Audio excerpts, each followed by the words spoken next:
할렐루야. 네, 이 새벽에 나오신 여러분 위에 우리 주님의 축복과 은혜가 넘치기를 바랍니다.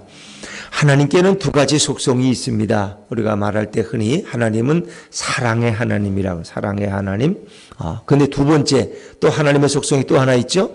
하나님의 속성은 공의의 하나님입니다. 공의의 하나님, 심판하시는 하나님, 공정과 정의로 역사를 이끌어 가시는 그런 하나님의 속성이 있습니다. 그래서 하나님은 우리가 잘못할 때 무한한 사랑과 용서로 우리를 받아들이시지만, 우리가 잘못할 때 또 어떤 다른 대적들이 자기 민족을 건드릴 때, 해하려 할 때 하나님은 공의의 하나님이 되어서 그들을 무섭게 심판하시는 그런 모습을 우리는 발견하게 됩니다.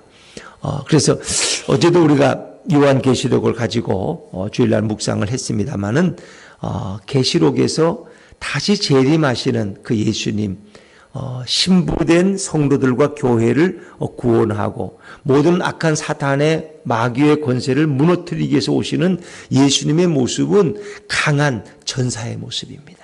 이 땅에서 우리가 봤던 예수님은 참 어찌 보면 사랑이 많고 자비스럽고 병든 자를 치유하시고 이렇게 어떤 범죄한 자도 다 용서하시는 그런 사랑의 주님을 보시지만, 우리가 재림하시는 예수님의 모습은 강하고 권세 있는 모습입니다. 왜? 성도들을 괴롭히는 악한 대적들을 다 무너뜨리시고 그들을 철창으로 다스리시고, 그래서 그분의 입에서는 예리한 검이 나오고 좌우에 날성검이 나와서 모든 민족을 모든 그 대적들을 무찌르시는 그런 예수님의 모습은 강한 전사의 모습이죠. 그래서 하나님은 결코 나약한 분이 아니라는 겁니다. 예수님은 결코 나약한 분이 아닙니다. 계시록 19장 11절에 보니까 사도 요한이 본 환상 가운데 또 내가 하늘이 열린 곳을 보니 보라, 백마와 그것을 탄 자가 있으니 그 이름은 충신과 진실이라. 그가 공의로 심판하며 싸우더라. 공의로 심판하시고 공의로 싸우시는 그런 예수님의 모습이에요. 백마 탄 예수님을 여러분 상상해 보시고, 나귀를 타고 예루살렘 입성했지만 백마를 타고, 그리고 그 뒤에 그 예수님을 따르는 자들은 흰세마포 옷을 입은 백마를 탄 수많은 천군 천사들이 예수님을 따르는 모습을 소개합니다. 계시록 19장 15절에 보니까 그의 입에서 예리한 검이 나오고 그것으로 만국을 치겠고 친히 그들을 철장으로 다스리며, 이 철장이라는 것은 철조망이 아니고 쇠로 된 몽둥이로 이런 만국을 다스리는, 대적을 무찌르는, 그리고 신부된 성도들을 구출하시는 그런 예수님의 강한 모습을 볼 수가 있다 하는 것입니다. 그래서 오늘 우리가 이 에스더서 9장에서도 하나님이 어떻게 일하시는가, 어찌 보면 우리가 이렇게 표면적으로만 보면은 너무 잔인하잖아. 뭐 유대인들이 좀 위협을 당하고 죽을 뻔했다고 해도 그렇지, 그래 어떻게 유대인들이 이 많은 대적들을 이렇게 전국에서, 페르시아 전국에서 7만 5천 명을 도륙했다. 이거 너무 잔인하잖아, 이런 생각을 할 수가 있습니다. 그런데 하나님은 당신의 백성을 해치고 난 자들을 절대로 용납하지 않습니다. 물론 당신의 백성이 잘못할 때는 하나님 어떻게 해요? 심판하셔요. 그래서 이스라엘이 잘못할 때 하나님 어떻게 해요? 하나님이 선물로 주신 그 가나안 땅에서 그들을 내어 쫓으시잖아요. 그것도 누구에 의해서? 저 무지막지한 바벨론의 느부갓네살 왕을 통해서 그냥 무식하게 이스라엘을 다루잖아요. 왕을 오죽에 쓰면 코를 꿰어가지고 바벨론까지 끌고 가는 이런 순환과 모욕, 왕족들이 다 종으로 끌려가서 종살이하는 모습들, 이게 하나님이 아무리 사랑하고 아끼던 솔로몬 성전도 하루아침에 허물어 버리시잖아요. 그들이 자랑하는 그 예루살렘 성도 다 돌 위에 돈 하나가 남지 않게 만드시는 그런 공의의 하나님. 당신의 백성이 우상을 숭배하고 하나님을 떠나면 하나님께 무섭게 심판하는 거예요. 그러나 당신의 백성을 누가 건드리면 또 안 돼. 어찌 보면 그게 참 부모들의 마음이에요. 우리 아이가 잘못할 때는 그냥 매를 때리고 왜 너가 바로 커야지. 근데 누가 우리 아이를 이유 없이 괴롭히면 그 부모는 그걸 못 봐. 어떻게든 그 아이를 지켜줘야 돼. 우리 아이를. 그렇죠. 어찌 보면 그것이 우리 하나님의 마음이고 우리 주님의 마음이다 하는 거예요. 그래서 유대 민족들을 하루아침에 이렇게 페르시아 제국에서 다 죽이려고 하는 하만의 음모를 하나님은 뒤엎으시는 거야. 모르드게를 달려고 했던 장대에 하만이 달리게 하고, 하만이 결국 왕 앞에서 죽임을 당하고, 그가 죽이고자 하던 모르드게가 이제 페르시아의 재상이 되어서 아하수에로 왕의 총애를 받고, 이렇게 상황이 다 뒤바뀐 거예요. 근데 이제 페르시아의 법령은 한 번 왕이 발표하면은 돌이키질 못해. 바꿀 수가 없어. 그러니까 아달월 13일, 12월 13일에 모든 유대 민족을 그 한 날에 다 죽이라는 거예요. 누굴 죽여도 살인죄가 아니야. 허락을 했어. 근데 그걸 바꿀 수가 없어요. 아무리 에스더가 왕비가 되고 모르드게가 재상이 돼도 그걸 못 바꿔. 그러나 이제 한 가지를 바꿀 수는 있죠. 또 다른 법령을 선포해서 그달 유대인들을 죽일 수도 있지만 유대인들이 그들을 해치고자 하는 자들을 또 죽일 수 있는 이 자위권, 방어할 수 있는 그런 법령을 또 왕은 또 공포를 해서 그 이상한 두 개의 법이 이 공존하는 나라가 이 페르시아에, 그러니까 혼독의 나라죠. 그게 뭐 제대로 된 나라입니까? 참 그런 법이 어떻게 있을 수 있어요? 그런 갈등하는 법이 존재할 수 없죠. 그러나 그 당시에는 그게 가능했다는 거예요. 왜? 왕의 명령은 변개할 수 없었기 때문에. 자, 우리 9장 1절 말씀을 한번 읽어볼까요? 9장 1절입니다. 9장 1절 시작.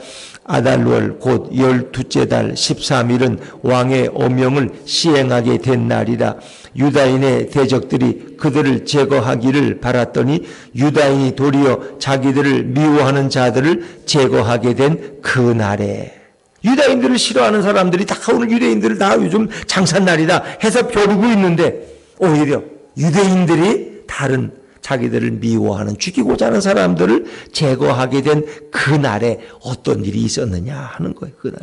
근데 법령은 취소될 수 없어요. 그러니까 그래도 유대인들을 싫어하는 사람들이 있었을 거예요. 왜? 하만이 그런 법령을 선포하고 그러니까 평소에 미웠던 유대인들 유일신 하나님만 섬긴다고 하는 것들 오늘 다 없애버려야지 하는 사람들이 분명히 있었을 거예요. 그런데 그들이 그렇게 할 수 없었던 것을 하나님이 그 모든 것을 막으셨다는 거예요. 그래서 오히려 유대 민족이 그들을 해치고자 하는 자들을 일시에 죽이는데 그거를 막을 자가 없었다는 거예요. 왜? 모든 지방 관리들이 다 누구 편을 들었을까? 유대인 편을 들었다는 거예요. 이미 하만은 죽었고 새로운 모르드게가 재상이 되었고, 근데 모르드게는 유대인이야. 알고 보니까 우리 왕비님도 유대인이래. 그러니까 백성들의 마음이 다 글로 향하는. 이 백성의 마음이 움직이는 거는 정말 이걸 어떻게 잡을 수가 없는. 난 그 어느 당의 그 당대표 선거를 보고 그 사람은 약자지 강자가 아니에요. 나이가 36세, 아직 결혼도 안 했어.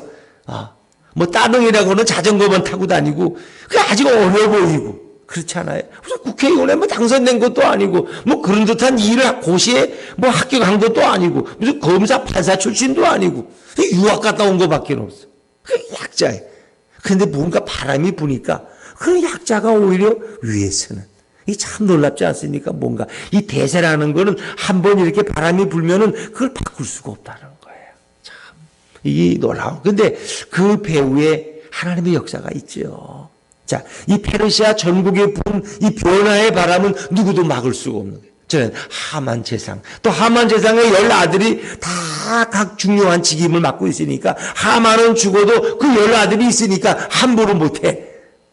그런데 결국 이런 변화의 바람 속에서 모든 지방 관리들이 유대 민족을 두려워해서 함부로 유대 민족을 건드릴 수가 없었다는 거예요. 참 이 놀라운 변화라는 건 이거 참 막을 수 없는 거죠. 자, 2절과 3절을 한번 읽어볼까요? 2절과 3절입니다. 시작. 유다인들이 아하수에로 왕의 각 지방 각 읍에 모여 자기들을 해하고자 한 자를 죽이려 하니 모든 민족이 그들을 두려워하여 능히 막을 자가 없고 각 지방 모든 지방관과 대신들과 총독들과 왕의 시무를 보는 자들이 모르드게를 두려워함으로 다 유다인을 도우니. 이제 그들이 유대인을 돕는 자가 됐다는 거예요. 어떻게 이렇게 바꾸실 수 있을까? 하루아침에. 참 하나님이 하시는 일은 정말 우리가 예측할 수가 없어요. 모든 상황이 다 뒤바뀐 거예요. 거기다가 모르드게의 명성은 하늘을 뚫을 정도야. 4절에 제가 읽을게요. 모르드게가 왕궁에서 존귀하여 점점 창대하며 이 사람 모르드게의 명성이 각 지방에 퍼지더라. 그러니까 이제 유다인이 아달롤 13일, 12월 13일에 모든 대적들을 다 진멸하고 그 오죽했으면 수산성에서만 500명을 죽였다는 거예요. 자, 5절과 6절입니다. 5절과 6절 시작. 유다인이 칼로 그 모든 대적들을 쳐서 도륙하고 진멸하고 자기를 미워하는 자에게 마음대로 행하고 유다인이 또 도성수산에서 500명을 죽이고 진멸하고. 그 유대인들이 이제는 유대인의 세상이야. 유대인의 세상. 그런데 그 하만의 10아들까지도 다 죽임을 당했더라는 거예요. 그런데 그 재산에는 손을 대지 아니했더라는 거예요. 이게 이제 구별하는 거예요. 왜? 그 재산을 탐내는 것은 그 더러운 일을 탐내는 거거든. 그러니까 그들이 유대인들을 죽이려고 했기 때문에 자위권 차원에서 그들을 막는 것이지 우리가 재산이 탐이 나서 그렇게 하는 건 아니라는 거예요. 하나님이 하시는 일에 공의를 나름대로 세우는 거죠. 10절 말씀에 10절 시작. 곧 함무다다의 손자요 유다인의 대적 하만의 10아들을 죽였으나 그들의 재산에는 손을 대지 아니하였더라. 7절 8절 9절은 읽기도 어려워요. 그게 누구예요? 하만의 10아들의 이름이야. 이런 걸 여기다 기록을 해놨는지 몰라. 근데 실제 있었던 일이라는 거예요. 이렇게 이름을 뭐 누가 이렇게 지어서 하나씩 10명까지 거다 써놨겠어요? 그거 별로 읽기도 어려워. 아주 뭐 바산다다, 달본, 아스바다, 보라다. 이 뭐 얼마나 힘들어요. 그런데 왜? 성경은 역사책이기 때문에. 이런 하만의 10아들이 다 유대인들의 죽임을 당하니까 이제 하만의 뿌리가 완전히 뽑혀버린 거예요. 자, 여기서 이제 끝나야 되는데 이 왕후 에스더가 한 가지를 더 아하스웨로 왕에게 요청하는 거예요. 그게 뭐냐? 이제 하만도 죽었고 하만의 10아들까지 죽었고 도산성에서 500명이 죽었는데 뭘 더 바라느냐? 근데 에스더가 바라는 게 있는 거예요. 소청이. 그게 뭐냐? 오늘 하루 가지고 부족했다는 거예요. 그 내일 하루 더 여유를 주셔서 내일 하루도 유대 민족을 싫어하는 유대의 대적들을 무찌를 수 있도록 해달라는 거예요. 근데 이런 거 보면 좀 우리가 보통 좀 지나친 요구 같아. 아니 그래 하루면 됐지. 뭐 사람 죽이는 걸 또 내일까지 또 말미를 더 얻어가지고 하루 더 죽이겠대. 너무 잔인하잖아. 이렇게 생각할 수 있어요. 그래서 보면 이 아하스웨로 왕도 야 그만해라. 아이고 이제 피가 진동한다 야. 아주 유대인들 난 꼴 보기 싫어. 너무 사람 많이 죽여서. 이럴 수도 있는 거예요. 그런데 아하스웨로 왕이 그것을 기분 좋게 허락을 하는 이유가 뭘까? 그 아하스웨로 왕을 움직이신 분이 바로 우리 예수님이고 하나님인 줄로 믿습니다. 하나님 그 마음을 주장하는 거예요. 그래서 이 거치고 마음이 잘 변하는 아하스웨로 왕도 에스더의 소원을 다 들어주는 거예요. 다 들어주는 거예요. 자, 우리 12절, 13절 말씀, 12절, 13절 같이 읽죠. 시작. 왕이 왕후 에스더에게 이르되 유다인이 도성 수산에서 이미 500명을 죽이고 멸하고 또 하만의 10아들을 죽였으니 왕의 다른 지방에서는 어떠하였겠느냐. 이제 그대의 소청이 무엇이냐 곧 허락하겠노라. 그대의 요구가 무엇이냐 또한 시행하겠노라 하니 에스더가 이르되 왕이 만일 좋게 여기시면 수산에 사는 유다인들이 내일도 오늘 조소대로 행하게 하시고 하만의 10아들의 시체를 나무에 매달게 하소서 하니. 그래서 하루를 더 얻었어. 왕이 결국 그것도 허락하잖아요. 왕이. 14절에 왕이 그대로 행하기를 허락하고 조소를 수산에 내리니 하만의 10아들의 시체가 매달리니라. 이제 하만의 시체만 장대에 매달린 게 아니라 거기다 10개의 장대를 더 두고 거기다 하만의 아들들도 다. 그 왜 이렇게까지 할 필요가 있느냐. 저도 이제 성경을 보면서 아침에 아니 이거 뭐 10아들을 죽였으면 됐지. 그걸 잘 묻어줘야지. 왜 그걸 또 장대 끝에 왜 장대에 매단다는 건 가장 수치스러운 거거든요. 그거 왜 그렇게 하느냐. 이것은 공개적으로 하나님의 백성을 함부로 대하는 자는 일어나는 건 경고예요. 경고. 하나님이 일하실 때는 무섭게 하시는 거야. 물론 하나님은 사랑의 하나님이지만 대적들을 멸하실 때는 일고의 가치가 없다는 거예요. 용서가 없다는 거예요. 냉정하게 그 모든 악을 무찌르시는 거예요. 이렇게 하면 이제 그 페르시아에 사는 그 수만의 많은 이방인들이 유대인들을 함부로 대하지를 못하는 거예요. 하나님을 우습게 여기지 못하는 거예요. 유대 민족의 그 여호와 하나님은 무서운 분이구나. 그들이 기도하니까 이렇게 엄청난 일을, 우리 아하스웨로 왕이 그들의 말을 들을 사람이 아닌데, 우리 아하스웨로 왕이 고집도 세고 마음이 잘 변해가지고 안 그러는데 그냥 에스더의 말에는 꼼짝을 못하잖아. 그러니까 그의 하나님이 어떤 분인가를 보여주는 거예요. 그래서 하나님의 공의는 이렇게 무서운 것이다. 그 모든 악의 뿌리는 조금도 용납하지 않고 다 진멸하시는 거예요. 그러니까 이 사단과 마귀의 세력은 예수님이 오셔서 절대로 용납하지 않는, 악의 무리들은 완전히 그래서 천국에 들어가지 못하는 자들, 두려워하는 자들, 믿지 못하는 자들, 흉악한 자들, 살인자들, 음행자들, 점술가들, 우상 숭배자들, 또 거짓말하는 자들, 이런 자들은 누구도 들어가지 못한다는 거예요. 오직 어린 양, 그 예수의 그 생명책에 이름이 기록된 자들만이 천국에 들어갈 수 있다는 걸 성경은 우리에게 분명히 말씀하고 있어요. 그러니까 정말 우리 가나안 땅에 들어가서 그 땅을 점령할 때도 왜 하나님은 그 땅의 모든 백성을 다 진멸하라고 했을까? 좀 살려두면 좋잖아. 너무 하나님이 무자비하시잖아. 그런데 그렇지 않다는 거예요. 왜? 악의 뿌리는 하나님이 용납하지 않으신다는 거예요. 그런데 오늘 여기서도 유대인을 죽이고자 하는 대적들의 생명은 거두시지만 그들의 재산은 손대지 말라. 그 재산은 이제 결국 다 그 당시의 법에 의하면 아하스웨로 왕에게 다 귀속되는 거예요. 그 유대인들은 재산에는 욕심이 없다는 거예요. 다른 사람들이 유대인들을 죽이려고 하는 건 유대인들도 죽이고 미운 놈 죽이고 그들 재산도 다 빼앗고 이런 목적이었는지 몰라요. 그런데 하나님은 유대인들의 마음을 감동시켜서 재산은 손대지 말아라. 그들을 징벌하는 이유는 그들이 유대인들을 해치려 했기 때문에 하나님이 자유권 차원에서 그렇게 행하시는 거다 하는 공의를 드러내는 거예요. 그러니까 이게 참 뭐든지 딱 선을 긋는다는 건 어려워요. 정말 공의를 세우려면 공정하게 세워야 돼. 우리는 가난해도 공의를 세우자. 이렇게 해야 그게 먹혀 들어가지. 우리도 그냥 다 취할 거 취하면서 또 공의를 내세우면 안 먹혀 들어가. 그게 이제는. 왜? 숨길 수가 없거든. 뭐든지 지금은. 숨길 수가 없어요. 근데 하나님은 유대인들에게 분명히 공과 사를 하고 재산은 손대지 마라. 단 이런 나쁘도 손대지 말아라. 그러나 그들의 생명은 제거하라는 거예요. 왜? 너희를 죽이려고 했기 때문에. 그러니까 하나님의 백성을 손대는 자들은 하나님이 절대로 그냥 용서하지 않으신다. 전국적으로 그렇게 도륙한 사람들의 숫자가 7만 5천 명이 되었다. 참 무서운 얘기죠. 자, 우리 16절 말씀, 16절인데 16절 같이 읽죠. 시작. 왕의 각 지방에 있는 다른 유다인들이 모여 스스로 생명을 보호하여 대적들에게서 벗어나며 자기들을 미워하는 자 7만 5천 명을 도륙하되 그들의 재산에는 손을 대지 아니하였더라. 아멘. 하나님은 분명한 선을 구워주셨어요. 이 모든 배후에는 하나님의 역사가 있다는 거예요. 완전히 대세가 기울어졌는데 거기에는 그 배경에 하나님이 역사하신다.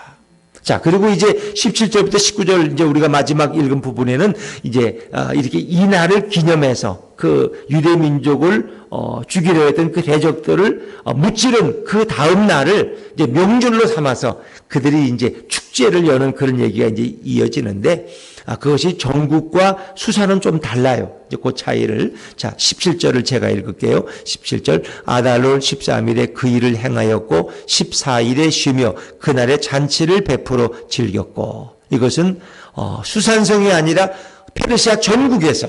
그러니까 그 다음날 또 한 번 살육을 허락한 건 도산 수산성에서만 허락된 거예요.